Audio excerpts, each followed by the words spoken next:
Welcome back mga kabutel. Tayo ay nandito pa rin sa farm ni Don Miguel Lasar Miguel. Ito mga kabutel, okra ito po usapan natin yan. Yan ang taba. So, ito mga kabutel na pag ganito, paano natin pabungahan ito? Pag ganito. Kasi, pag ito yung binabayaan ng ganito mga kabutel, hindi ito magbubunga. Yun ang tanda natin ng okra.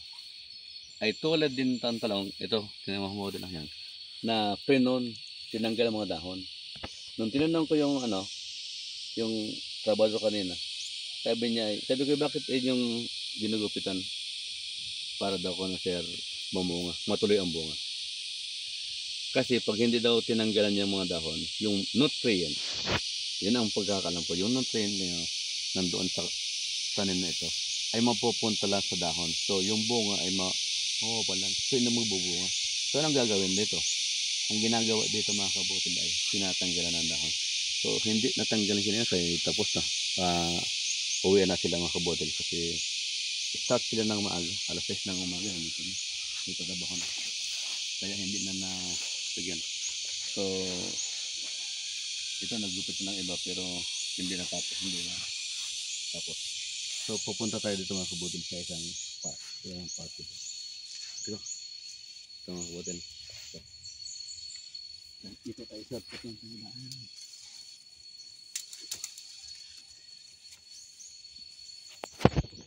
Ito na mga kabutil, yung sinasabi ko. Yan. Yan. Isa sa maganda ito na mga kabutil okra. Yung sabi kanina Sir Miguel ay walang gasinong maintenance. Ang problema lang dito ay yung leaf hopper. Pero hindi siya tulad ng talong na maraming. So ito mga kabutil na yun. At ito ka every other day harvest. Bukas ito mag-harvest naman. Ito na mga kabutil, pinagtatanggalan nila ng dahon. Sabi kanina na sir, bawasan na daw ito ng ilang dahon. So ito mamayang hapon, ito maggugupit sila. Yan.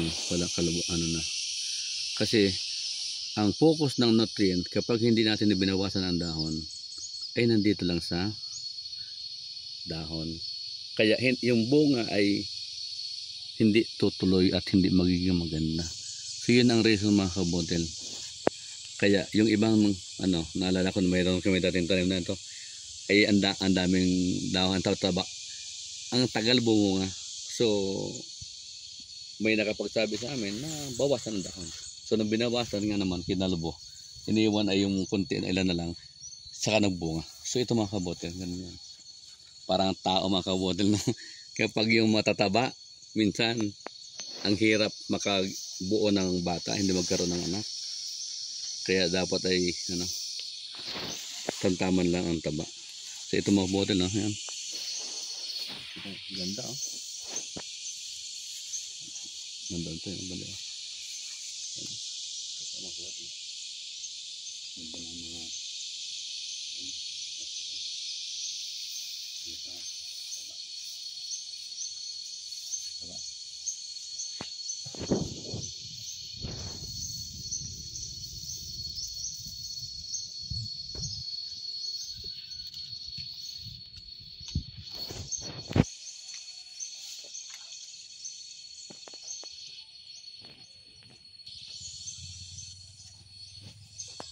ito mga kabutil no?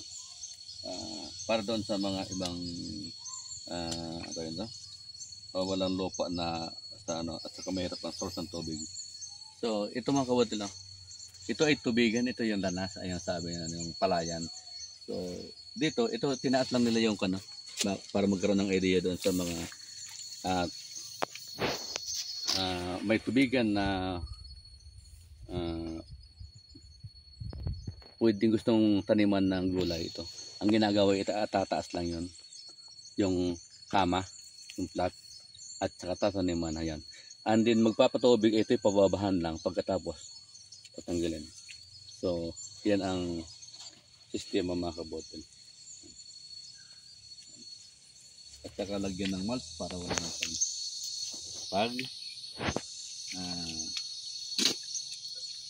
guna pagtanggal ng mga damo. So mga kabutil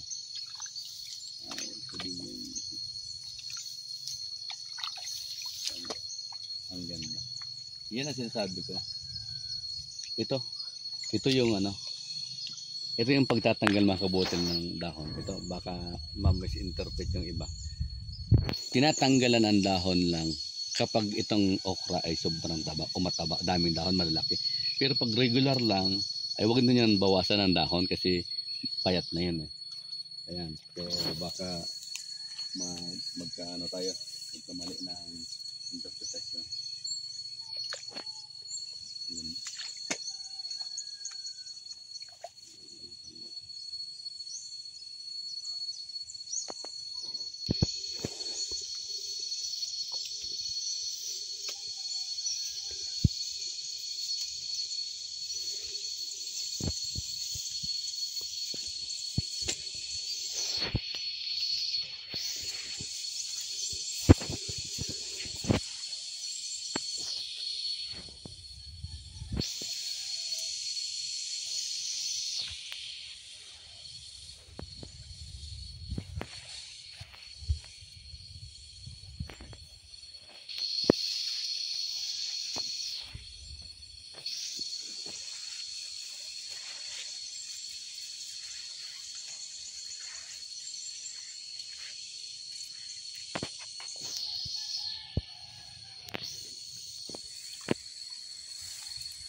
Okay. Ganda ah. Ito mga kabutil lang, ulitin ko sa inyo ha. Tingnan niyo mga kabutil.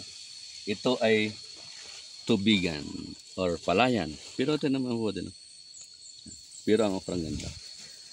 Tinaas lang yung flat. At yan, pwedeng taman naman. Wala nang pagdilig. Yun ang strategy. Para hindi ka na magdidilig.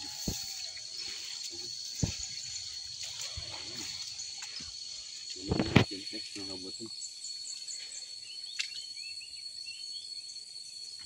So, tingnan mo mga kabutil. Mga palayan yan. So, ganun ang strategy.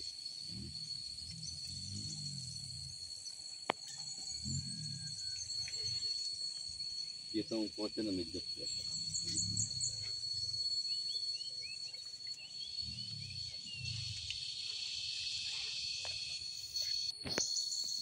So, yan lang mga kabutil. Napakadali magtanim ng okra. So, gusto ko lang i-sum up yung ating kung paano magtanim ng okra o mag-alaga.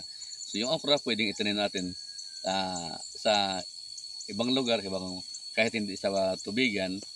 Pero kung may mahirap naman magtanim sa hindi ito walang source ng tubig kasi magdidilig ka.